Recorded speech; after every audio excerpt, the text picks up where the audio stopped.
তাই মানে ধেমালি কৰি থাকে আৰু মই গছৰ লগত কথা পাতোঁ বা গছ লৰাই দিব পাৰোঁ, বৰষুণ অনাই দিব পাৰোঁ, বৰষুণ বন্ধ কৰি দিব পাৰোঁ। মই বিশ্বাস হোৱা নাছিলে মানে মই বোলো এনেই কৰি থাকে আৰু ঢপ দিছে আৰু ধেমালি কৰিছে এনেকৈ ভাবোঁ আৰু লগৰখিনিকো সোধোঁ এতিয়া যে হয় তথাপিও বিশ্বাস নকৰোঁ। কিন্তু এদিন মানে মাজুলীত তেনেকুৱা এটা ইনচিডেণ্ট হৈছিলে মোৰ লগত।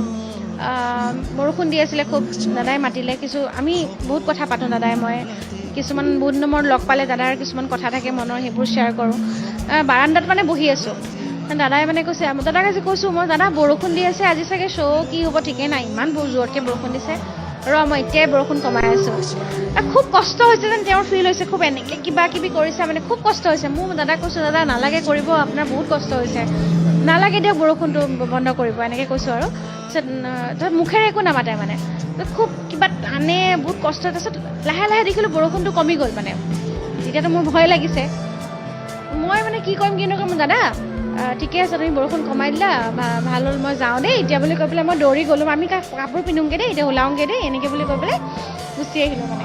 গতিকে কি পাৱাৰ আছিল নাজানো, কিন্তু তেওঁ স্পেচিয়েল আছিলে আৰু তেওঁ আচলতে অসমবাসীৰ কাৰণে বা মানৱ জীৱনৰ কাৰণে যিমানখিনি দিলে, আমাৰ অসমখনক স্পেচিয়েলি যিমানখিনি দিলে, তেওঁতো দি থৈ গ'ল, নিজে যিমানখিনি পাৰে দি থৈ গ'ল।